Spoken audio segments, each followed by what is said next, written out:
J'ai dit dans l'introduction de ce chapitre qu'il y a toute une typologie de structures organisationnelles suivant un certain nombre de variables. Une structure peut ou ne pas être adaptée ou adaptable à un environnement, à un contexte particulier. Donc, il y a toute une typologie, et c'est un nombre de 5 ou 6. Donc, on va voir tout d'abord, dans un premier point, la structure hiérarchique. La structure hiérarchique. Et je ferai le parallèle entre les structures qui existent et les principes de l'organisation. Cette structure hiérarchique, ou bien ce schéma de l'organisation, revient à Fayol. Donc, Fayol, c'est le fondateur de cette structure hiérarchique. Il repose sur le principe de l'unité de commandement. On a vu ce principe-là qui veut qu'un individu ne doit recevoir des ordres que d'un seul chef. Chacun des exécutants ne connaît qu'un seul chef. Aucune autorité, d'après Fayol, n'est possible si ce principe n'est pas respecté. Donc l'unité de commandement. Il repose sur ce principe-là et il repose aussi sur le principe de la hiérarchie. Chaque personne doit connaître sa position dans la hiérarchie de l'entreprise. Donc chaque individu est responsable de tous ceux qui sont placés au-dessous de lui. Chaque chef de service, par exemple, n'est responsable que de ce qui se passe dans son service. Il n'a d'autorité que dans son domaine, que dans son service. Les ordres et les informations suivent la ligne hiérarchique. C'est pour ça qu'on appelle ces structures une structure hiérarchique. Donc les ordres et les informations suivent la ligne hiérarchique en respectant le principe de l'unité de commandement. Il s'agit de la série de chefs qui va de l'autorité supérieure aux agents inférieurs. C'est la voie, si vous voulez, de la transmission des ordres. Donc c'est la ligne hiérarchique. Donc là, c'est la première structure. Et l'exemple le plus important qui montre un peu cette structure organisationnelle, c'est l'armée. Donc l'armée, l'Église aussi. Mais l'armée, c'est un peu en rapport avec le contexte de Fayol. Donc il y a une stratification, si vous voulez, des gens au sein de cette organisation qui montrent un peu la hiérarchie et le respect des principes de l'unité de commandement. Donc il y a un général, tout d'abord, il y a des généraux d'armée, de division, de brigade qui donnent les ordres au capitaine, au lieutenant, au sous-lieutenant, et ce sous-lieutenant donne aussi l'ordre à l'aspirant, et ainsi de suite, jusqu'au caporal, jusqu'au dernier soldat.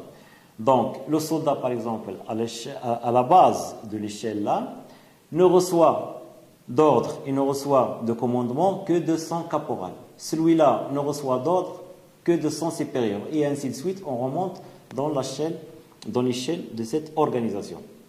Bien évidemment, cette organisation a été adaptée à un certain environnement, ça c'est sûr.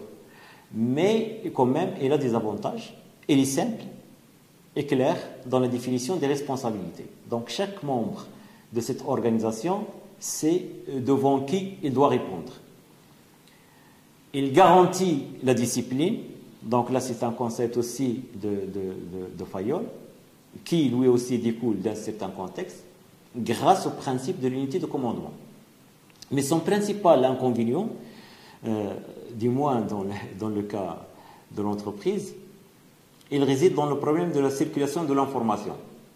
Donc l'information circule de manière très, très lente. Parfois, il risque de dévier.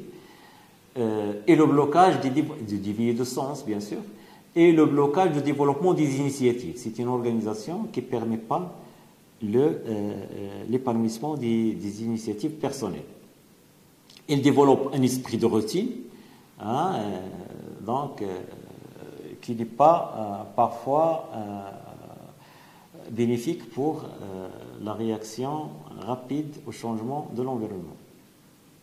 Donc, l'organisation, la structure hiérarchique, il y a un directeur général, il y a des niveaux.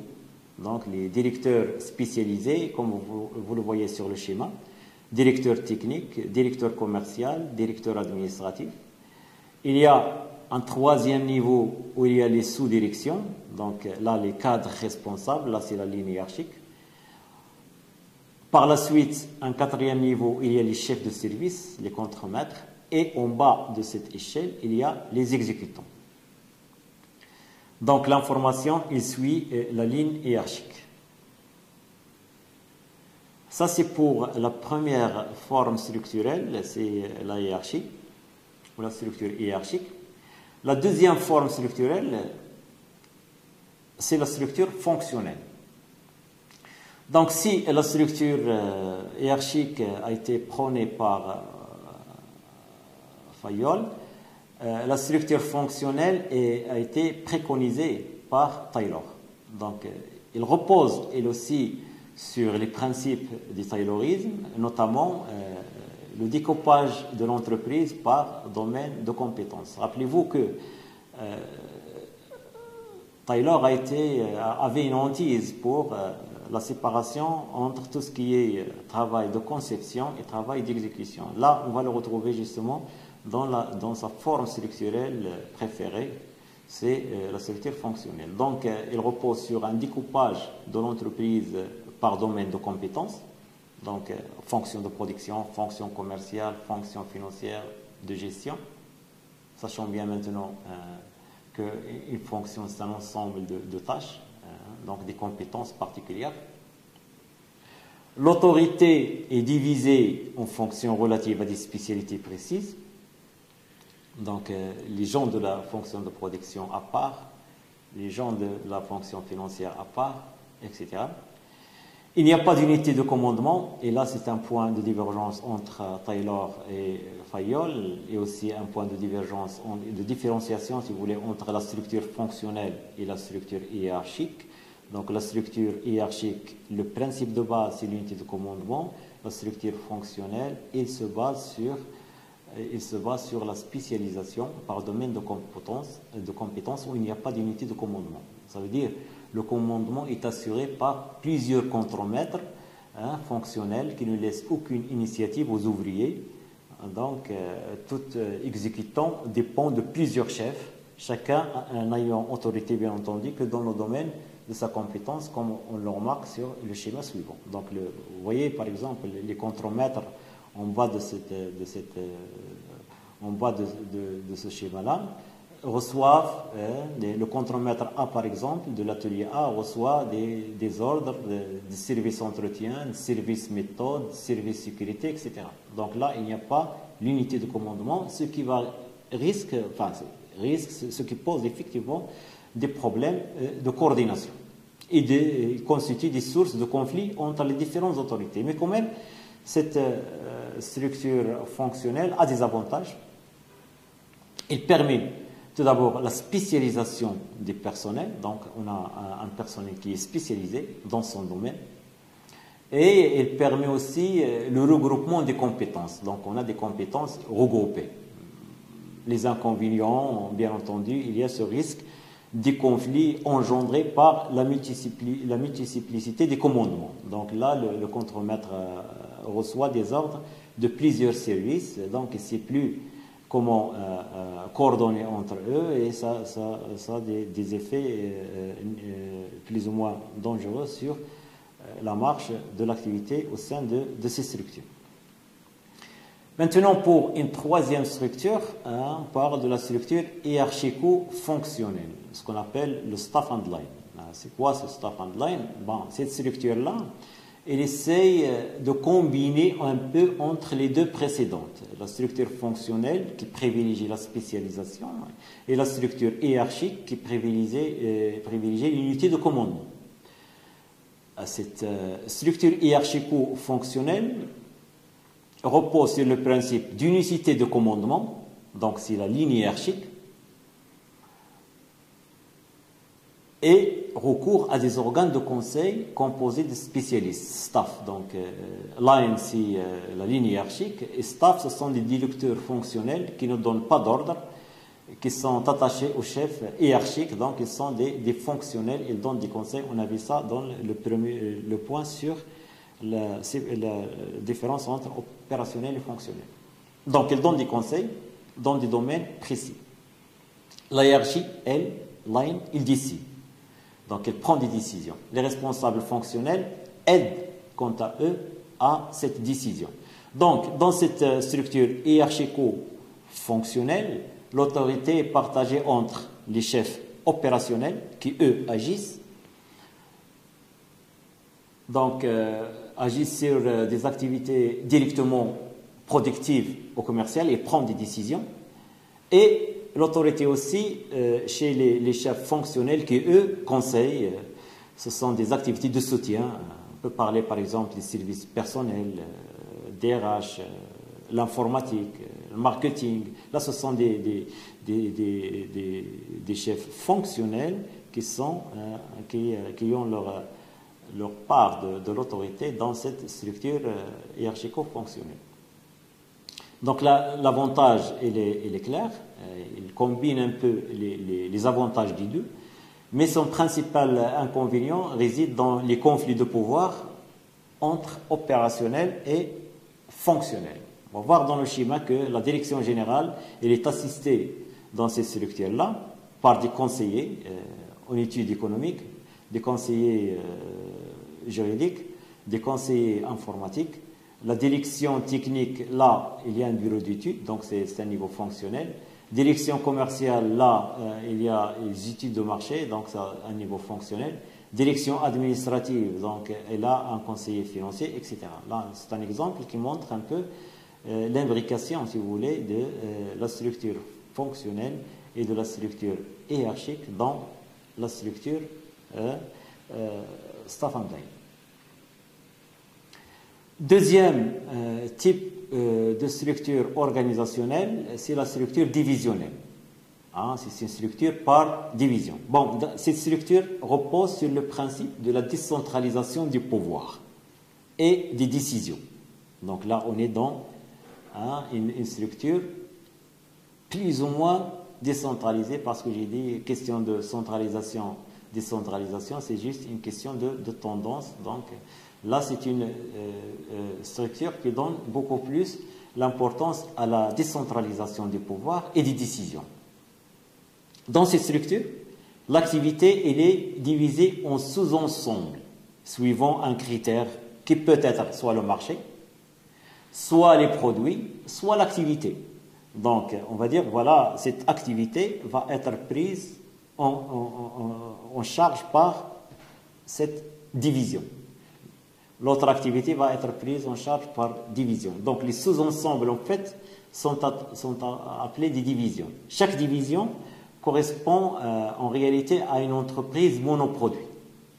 Pensez par exemple à une entreprise qui est diversifiée, donc il fabrique en même temps plusieurs produits, et chaque produit va être pris en charge par une entreprise à part, au sein de la même organisation. Donc cette division va travailler un seul produit comme étant une division tout à fait indépendante. Donc et là, il existe une décentralisation des pouvoirs, une décentralisation des décisions. Donc là, c'est la structure divisionnelle.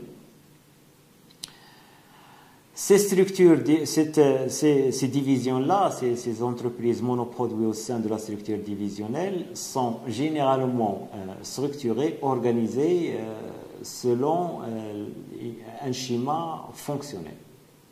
Donc, des entreprises fonctionnelles au sein des structures divisionnelles. La direction générale, dans ce cas-là, élabore la stratégie d'ensemble pour toutes les divisions, décide de l'allocation des ressources entre elles et contrôle leur performance. Les services fonctionnels, chaque division a ses services fonctionnels ou bien les services d'état-major qui sont rattachés à chaque division et fournissent des prestations communes, services juridiques, de planification, etc.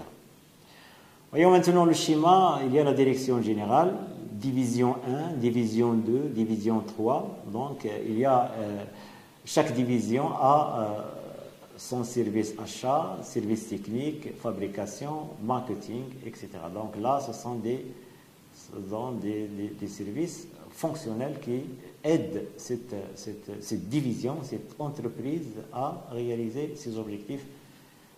Là, on ne sait pas cette division sur quelle base on peut la retenir. Est-ce qu'une division par produit, par zone géographique ou par activité, mais en tout cas, l'architecture est la même. Les avantages de cette structure divisionnelle résident dans le fait que la direction générale se libère des activités opérationnelles et se concentre sur les activités stratégiques. Les divisions ont une certaine autonomie, donc une culture commune des produits se développe à leur sein. Elles réalisent une meilleure coordination, etc. Et on est devant des responsables qui s'occupent de toute la vie d'un produit seul. Il s'agit des cas de la division sur la base de produits.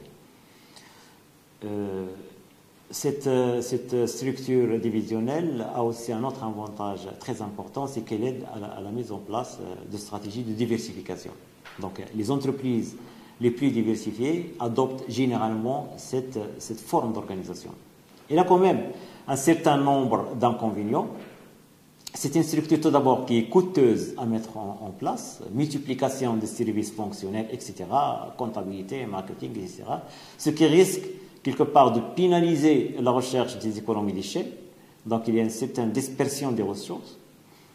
Il y a aussi un inconvénient qui consiste en des conflits insistants entre parfois des logiques différentes. Donc la même entreprise, mais avec des logiques qui risquent d'être différentes. Alors, la dernière structure, c'est la structure matricielle. Là aussi, c'est une structure plus ou moins récente. C'est une combinaison entre une structure fonctionnelle et une structure divisionnelle. Donc, on a vu que la structure divisionnelle, c'est la combinaison entre structure hiérarchique et structure fonctionnelle. Là, dans la structure matricielle, c'est une combinaison entre une structure fonctionnelle et une structure divisionnelle. Donc, deux logiques. Il y a une logique fonctionnelle et il y a une logique divisionnelle. La logique fonctionnelle est recherchée essentiellement pour préserver le potentiel des ressources. Donc on a vu que la structure divisionnelle, il y a un peu cette dispersion des ressources. Donc la structure matricielle, elle cherche à préserver ces ressources-là, qui restent centralisées. Donc on est dans la logique fonctionnelle. Et il recourt à une logique divisionnelle pour développer des compétences spécialisées et conduire des projets complexes, nécessitant de multiples collaborateurs spécialisés. Donc, il combine un peu entre le découpage par fonction et par division. Chaque individu, dans cette structure-là, a deux supérieurs, donc deux chefs qui commandent. Donc, il n'y a pas déjà l'unicité de commandement dans cette structure. Un chef de projet évoluant en fonction des besoins et un supérieur permanent. Donc le supérieur, c'est un supérieur fonctionnel, il est toujours là, mais le chef de projet, il risque, selon les circonstances, selon les projets, de changer. Donc cette structure matricielle, elle est axée sur l'idée de groupe de projets. Pensez par exemple à une entreprise qui cherche à développer un nouveau produit, une voiture par exemple. Donc il constitue autour de ce projet-là une équipe de projet et il adopte une structure matricielle. Donc nous avons le schéma là, il y a la direction générale, il y a département marketing, département production, département personnel, département financier et verticalement, il y a le chef de produit A, chef de produit B, chef de produit C. Et voilà la première case par exemple, il y a un département marketing, et là c'est fonctionnel, et il y a un chef de produit, et là c'est divisionnel. Donc les avantages de cette structure-là, il combine les avantages des structures fonctionnelles et divisionnelles, bien adaptées à une gestion par produit ou par marché, favorise l'innovation. Il supprime, si vous voulez, il y a une suppression des cloisons internes etc. Et tout ça, c'est apte à un environnement de travail créatif pour innover, pour développer de nouveaux produits. Mais quand même, elle comporte un certain nombre d'inconvénients. Donc, il pose des problèmes de coordination, c'est clair. Dualité de commandement. Donc là, il remet en cause un peu ce principe de l'unité de commandement. Risque de conflit, donc entre les chefs de projet, les chefs divisionnels et les chefs fonctionnels. Coût élevé. Donc, mais ce qu'on peut dire, c'est ces inconvénients-là peuvent être rapidement dépassés parce que c'est une organisation qui se fait chaque fois qu'il y a un projet. Donc, il a une durée de vie limitée. Si on veut maintenant résumer les avantages et les inconvénients des différentes structures, on peut se référer à ce tableau synthétique et voir un peu, vous avez le type d'organisation, le mode d'organisation, ses avantages et ses inconvénients. Et par exemple, pour le mode d'organisation de la hiérarchie, de la structure hiérarchique, c'est l'unité de commandement. Ses avantages, il est simple et clair dans la définition de responsabilité. Ses inconvénients, c'est la circulation de l'information et le blocage des initiatives. Et il développe un esprit de routine. Pour la structure fonctionnelle, le mode d'organisation, c'est la spécialisation par fonction. Ses avantages, un organigramme simplifié et clair, des ressources concentrées, possibilité de la recherche d'économie d'échelle, responsabilité unique de chacun des membres. Les inconvénients d'une structure fonctionnelle, c'est une forte centralisation, donc une faible communication transversale, structure rigide et donc lente à réagir, mode de communication très lourd. La structure divisionnelle, elle a comme mode d'organisation soit par produit, soit par marché, soit par zone géographique, soit par activité. Ses avantages, c'est une structure qui est décentralisée.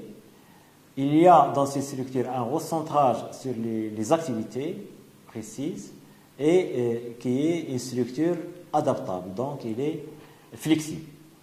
Ses inconvénients, donc il y a dispersion des ressources, c'est une structure qui est coûteuse. Il ne fait pas attention à des économies d'échelle, donc là il y a un problème de déperdition des ressources, ou dispersion des ressources, et il y a une faible spécialisation. Concernant la structure matricielle, son mode d'organisation se base sur la séparation entre les tâches opérationnelles et la gestion des produits.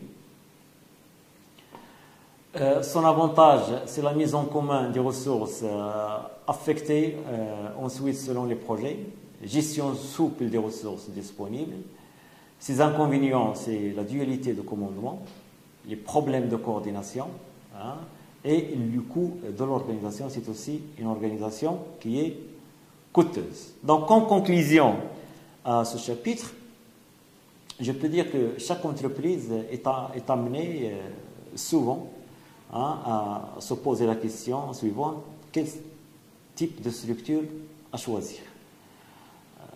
Le choix d'une structure est influencé par plusieurs variables. Donc, il y a tout d'abord le secteur d'activité. Les entreprises qui travaillent dans un même secteur d'activité adoptent souvent des structures très proches. Ça, c'est un phénomène qui est connu. Le système technologique, donc, il modifie la nature des tâches et le degré hiérarchique. La taille de l'entreprise aussi, plus le nombre de salariés augmente, plus la structure devient complexe. L'environnement, moins l'environnement est stable, moins les structures hiérarchiques sont adaptées.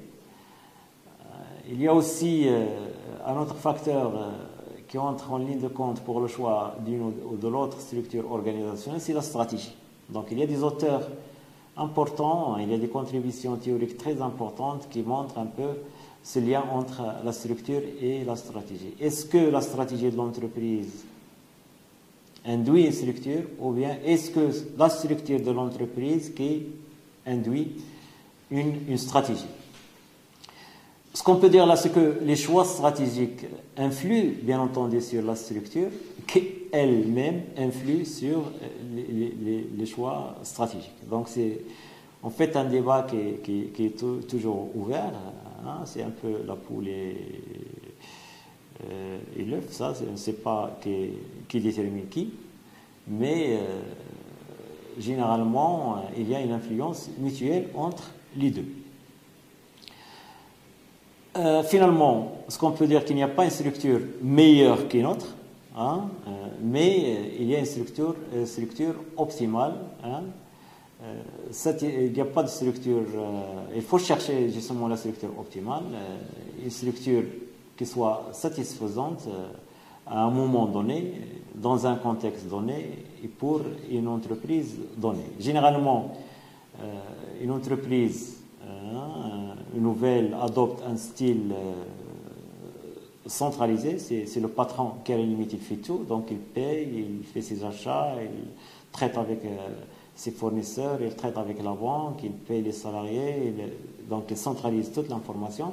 Au fur et à mesure du développement de son entreprise, se développe une stratégie, se développe une vision, se développe une manière de diriger, donc il a tendance à décentraliser, à adopter d'autres formes. Donc c'est la structure, finalement, c'est un outil qui permet à l'entreprise de réaliser ses objectifs. Hein, cet outil, donc, il est utilisé selon les situations, selon les contextes et selon l'environnement et le contexte général de l'entreprise.